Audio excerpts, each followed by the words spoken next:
저는 전 국민이 회계 원리를 배워야 된다고 늘 주장하는 사람입니다. 전 국민에게 회계를 가르치면 인당 GDP 5만 달러 바로 간다고요. 전 국민이 고등학교 과정에서 회계 원리를 배우면 회계 처리 실무 같은 거 말고 기업 시스템, 주식회사라는 개념, 자본시장, 기업에 어떻게 돈이 출납되고 어떻게 기록되는지를 온 국민이 일찌감치 학교에서 배워서 상식선에서만 이해할 수 있다면 대한민국 경제 수준은 크게 도약할 겁니다. 며칠 전에 G마켓이 그 나라에 모기업을 두고 있는 알리익스프레스 코리아와 조인트 벤처를 세워서 그 조인트 벤처 소속이 된다는 발표가 있었어요. 다들 아시다시피 G마켓은 신세계의 자회사의 자회사입니다. 신세계 거다 이렇게 말할 수 있겠죠. 시장의 반응은 일단은 좋지 않았습니다. 신세계 정용진 회장이 미국과의 두터운 연계를 보여주면서 한동안 반등했던 주가가 10% 정도 급 하락하는 모습을 보였어요. 특히 반응 중에는 이런 얘기들도 간간히 있었습니다. 멸공을 외치더니 그 나라와 합작을 하느냐. 그 나라 저가 물건으로 시장을 흐리려고 한다. 심지어 공산당의 나라를 팔았다. 뭐 이런 시덥지 않은 얘기까지. 재미있는 주제죠. 제가 좋아하는 주제입니다. 오늘은 이번 G마켓과 알리코리아의 합작 투자 이야기를 해보죠. 자, 우선 영상에 앞서서 저는 지난 5년 넘게 제가 그 나라에 대해서 어떻게 생각하는지, 어떤 태도를 가지고 있는지 꾸준히 이야기해 왔기 때문에 저보고 친 그 나라네 뭐네 덮어놓고 떠드는 그런 사람들은 없기를 바라고요. 어차피 오늘 영상 내용이 친 그 나라 내용인 것도 아닙니다만 꼭 영상도 안 보고 호들갑부터 떠는 사람들이 있습니다. 왜 나라 이름을 못 부르고 그 나라라고 부르느냐고 호통을 치는 분들도 계신데 노딱 때문에 그렇습니다. 노딱 때문에 누가 이렇게 불편하게 부르고 싶어서 부르겠습니까? G마켓 얘기에 앞서서 필리핀 얘기를 잠깐 해드리겠습니다. 필리핀은 반군 같은 외부 세력이 통제하는 구역이 꽤나 넓었었어요. 필리핀은 7,000개가 넘는 섬으로 이루어진 나라입니다. 섬나라 특성상 중앙의 지배력이 미치기 어려운 부분들이 있는데 그런 곳이 필리핀은 굉장히 많았던 거예요. 몇 년 전까지만 해도 민다나오 섬 전체가 특별 여행 주의보호가 내려져 있기도 했습니다. 민다나오는 필리핀에서 두 번째로 큰 섬이고요. 거의 대한민국 영토만한 섬입니다. 만만히 볼 문제가 아니었던 거예요. 두테르테라는 이름을 다들 들어보셨을 겁니다. 필리핀 대통령이었던 범죄와 말 그대로 전쟁을 벌인 약물 등에 대해서 법을 무자비하게 집행하기로 유명했던 사람입니다. 이 사람 이전의 대통령들은 반군을 통제하고 싸워서 이기려고 했었는데 계속 장기간 동안 실패해 온 거예요. 그러는 가운데 여행객들을 대상으로 한 공격이 꾸준히 일어났습니다. 그래서 섬 전체에 적색 경보가 내려져 있던 거예요. 그런데 두테르테는 강경한 이미지와는 달리 방법을 좀 바꿔서 반군 세력에게 자치권을 인정해주고 일종의 연방제 체제처럼 자치 정부를 세울 수 있도록 합니다. 그러면서 반군 전투원들을 전원 무장해제시켰고요. 일종의 평화를 가지고 온 거예요. 민다나오를 비롯해서 예전 반군 지배 지역들도 이제는 대부분 여행 경보가 풀려서 지금은 민다나오 섬 구석 일부만 여행 금지 조치가 남아있고 다른 곳은 일단은 경보가 해제되어 있는 상태입니다. 수도 마닐라 인근과 수도가 속해 있는 루손 섬의 치안 또한 큰 폭으로 안정됐고요. 지금 그 나라를 떠난 초국가 기업들이 마닐라에 지역 본사나 브랜치를 세우는 일이 급속도로 늘어나고 있다고 합니다. 왜 제가 이 이야기를 하느냐? 막을 수가 없는 걸 막으려고만 드는 것은 방법이 아닐 수 있다는 얘기예요. 제가 예전 영상에서도 한번 다룬 적이 있습니다만 그 나라의 저가 물량 공세는 우리뿐 아니라 세계가 다 겪는 일이고요.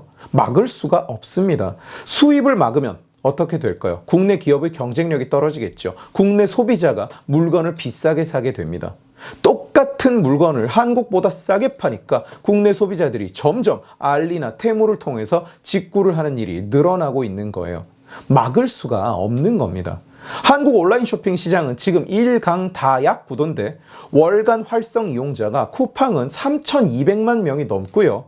2위가 누구냐? 967만 명인 알리익스프레스입니다. 이미 대한민국 2위 온라인 쇼핑몰이 알리인 거예요.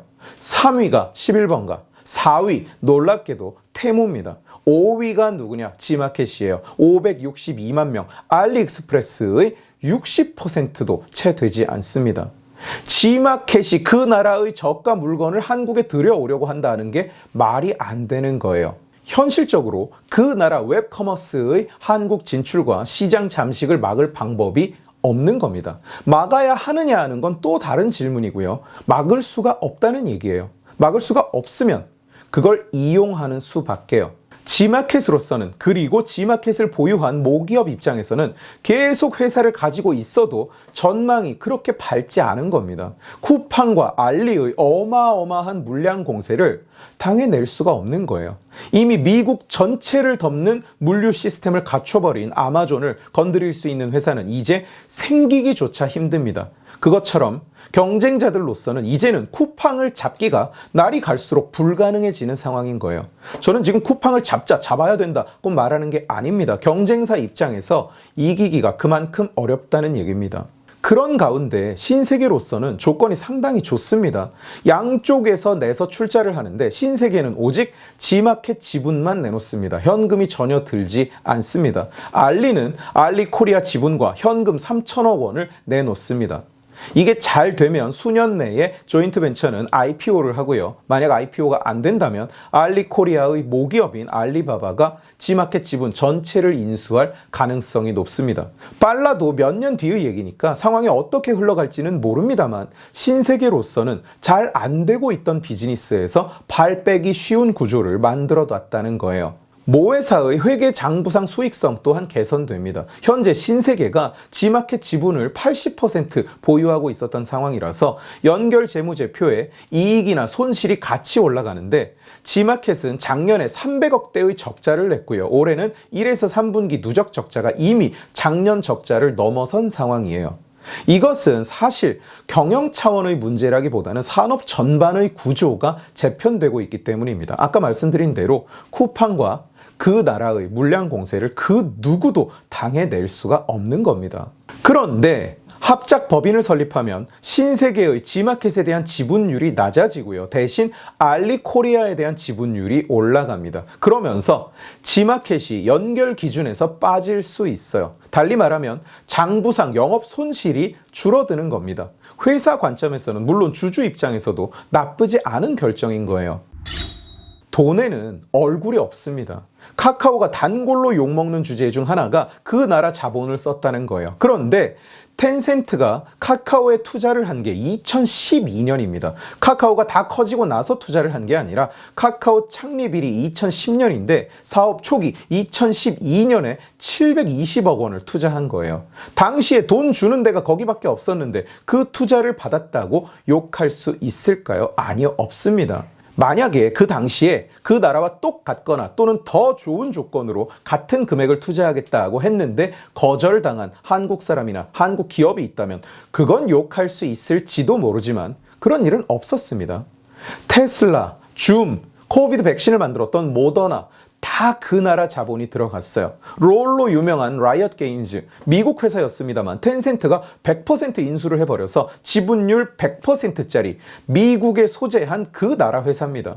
우리가 제규어나 로터스 자동차가 어떤 나라의 기업에 인수되면서 품질이 떨어졌다고 비판하는 경우가 많은데요. 품질이 떨어졌다면 당연히 소비자로서 비판할 수 있는 요소지만 우리가 회사를 시장에 내놨는데 그 나라 또는 어떤 나라의 기업이 돈을 내고 사겠다고 해서 그 나라에 판 건데 그걸 욕할 수는 없는 겁니다. 돈에는 얼굴이 없으니까요. 돈에는 국적도 없고 인종도 없으니까요. 온라인 쇼핑몰의 경우에 기술 기업처럼 기술이 유출될 위험도 적습니다. 오히려 웹커머스 경영 노하우는 알리가 더 많이 가지고 있어서 오히려 거기서 시너지가 날 수 있다는 전망도 있을 정도니까요.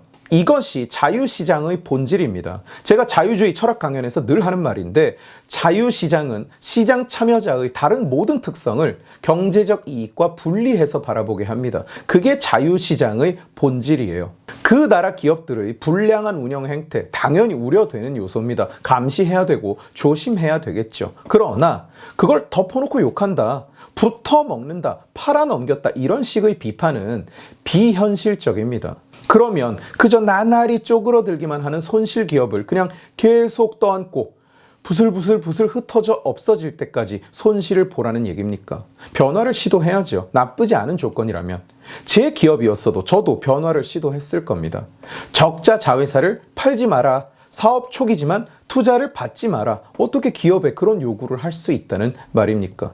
말씀드렸듯이 그런 요구를 할 수 있는 사람은 똑같은 돈을 같은 조건으로 제시하고 있는 사람 밖에 없는 거예요. 오늘 지식의 칼은 여기까지입니다. 재미있게 보셨으면 지식의 칼 채널을 구독해 주시고 이 영상을 주변에 공유해 주세요. 여러분들이 공유해 주시면 설득은 제가 하겠습니다. 고맙습니다.